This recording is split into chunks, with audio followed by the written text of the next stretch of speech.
Hello, boys and girls. Today we are going to be reviewing the author's purpose, that's why authors write, and we're also going to be learning about making and confirming predictions. So let's first review the author's purpose. What are some reasons that authors write text? Let's think about it, right? One reason an author writes text is to share information. That's when the author writes a true story or a nonfiction text and they're sharing information with you. Another reason that authors write is to entertain you.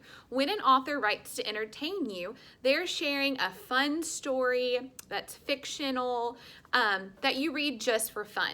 Now remember, just because it's an entertaining story doesn't mean that it's always a fun, happy story. Sometimes, entertaining stories might have a sad ending or something like that as well.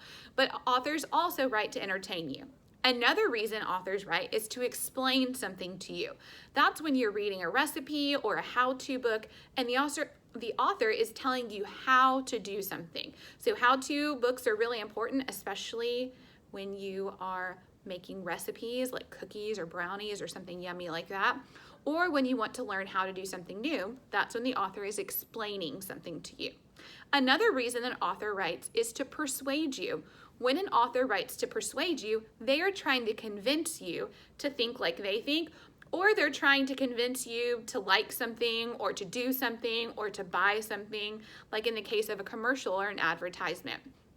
So the 4 different reasons authors write that we're learning about are to entertain, persuade, explain, and share information with the readers.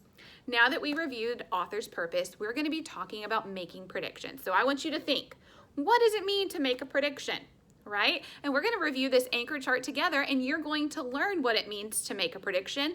And then you're also going to learn how to confirm your prediction and adjust your prediction if it was not right. So let's look at this anchor chart that I've created here, and I'm going to scoot you a little bit closer so that way you can see it. So we're going to be learning how to make and confirm predictions. So before you read, you need to make a guess or a prediction about what the text will be about. So when we're making a prediction about what we read, we're gonna look at the front cover, we can look at the pictures, we can look at some of the text features, and that's gonna help us make a guess or a prediction on what the book we're reading is going to be about. And then you need to find evidence to help you make a prediction. Use what you know about the text features. So if a book has a lot of text features like captions, photographs, a table of contents, a glossary, those text features help us figure out why the author wrote that book. Okay, we also need to look at the genre. If I'm reading a nonfiction book about snakes, then I know the author's going to give me lots of information about snakes, so I can make my prediction pretty easily. If I'm reading a fiction book about snakes, and it's about a talking snake who goes on an adventure, I know that I'm gonna be able to make my prediction like a story. It's not really going to be giving me information. It's going to be telling me more of a story. So the genre helps us know, helps us make really good predictions also. And then we can also look at the structure of the text. So before you read, you want to think, I think blank will happen because blank. So that's how you make your prediction. I think this will happen because this. So for instance, if I have a book and there was a bear on the front cover, I could say, I think this story is going to be about a bear because there's a bear on the front cover. So you'll also want to make sure that you support your prediction with evidence from the book that you're looking at. Next, as you're reading, you're going to stop every once in a while and you're going to think about your prediction. Was your prediction correct? If your prediction was correct, then you confirmed your prediction. That means that your prediction was right, you were right on, your guess was perfect.